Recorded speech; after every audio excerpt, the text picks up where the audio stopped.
Hi everybody, welcome to Crazy Tech Lab, and today we're going to be looking at Corsair's brand new Dominator Platinum RGB memory. So this memory marks the first major change for Dominator Platinum's physical design. Certainly that I can remember, we've had the odd special edition kit, of course, with chrome and dark chrome and that kind of stuff. But this marks the first time that the Dominator Platinum memory has seen a significant change in its actual physical design. And Corsair is also introducing RGB memory for the first time to these modules, and also I believe it's the first use of its new Capellix LEDs, RGB LEDs, which offer, they're much smaller and they offer power savings compared to traditional RGB LEDs, which means that there's a bit more power available. So with the memory, that's obviously more important because it gives more power to the memory, so Corsair can offer higher frequencies, that kind of thing, and we're seeing crazy high frequencies with the new Dominator Platinum RGB memory. I think they go way above 4,000 megahertz. So plenty of performance on tap then, and what we'll be doing today is just taking a look at these modules. Corsair's been kind enough to send me this 32GB 4-channel kit, which is rated at 3600 megahertz. So we'll be taking a look at these, and I'll be leaving you with a light show that I've organised with the iCUE software as well, so you can see them in action. So let's take a close-up at the modules. Okay, so here we've got one of the modules out of the box, and as you can see, the module sports a absolutely gorgeous kind of matte, it's almost satin actually, finish on here, which looks really nice.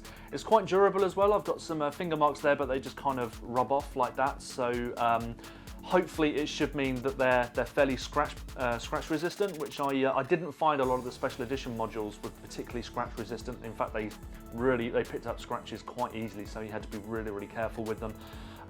But that doesn't seem to be the case here. So I've had these modules out, I've already put them in test systems, and yeah, they seem to be relatively hardy. So the timings here on this 3600 megahertz kit is 16, 18, 18, 36, I believe, 1.35 volts, of course.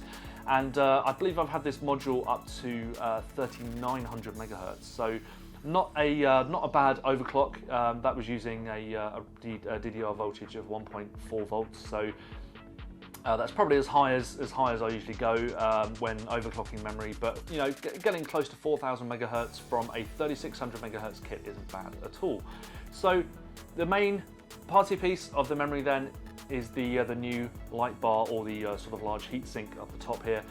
And what you get here is a bank of 5 nodules, and underneath each of these is an individually controllable LED, and the Dominator logo there is also illuminated by its own controllable LED as well. So that's all controllable in the iCUE software. You can pick from a whole bunch of different effects and that kind of stuff. And if I just bring out one of my special edition modules here, you can see that the light bar is very different. In terms of actual size, they're absolutely identical, as you can see. So the actual heatsink thing on the top here, I don't know if you can call it an actual heatsink, because I don't think it's really sort of connected in any way to the memory, but other than a few screws. But it does stretch out a little bit further. It's a little bit longer, but that's not likely to impact on anything. It's more the height that you need to worry about with processor coolers and that kind of thing. But the two modules are identical in terms of height, so you're not going to be fitting these modules under those coolers that had height issues anyway. So what we've got is a fully controllable LED RGB lighting system, and what I'll be doing now is just taking a look at the actual lighting control in iCUE, and we'll be moving on to a light show because if you're going to be buying these modules, you want to see how the lighting looks. So I'm going to shut up, and I'm just going to let you take a look at the memory.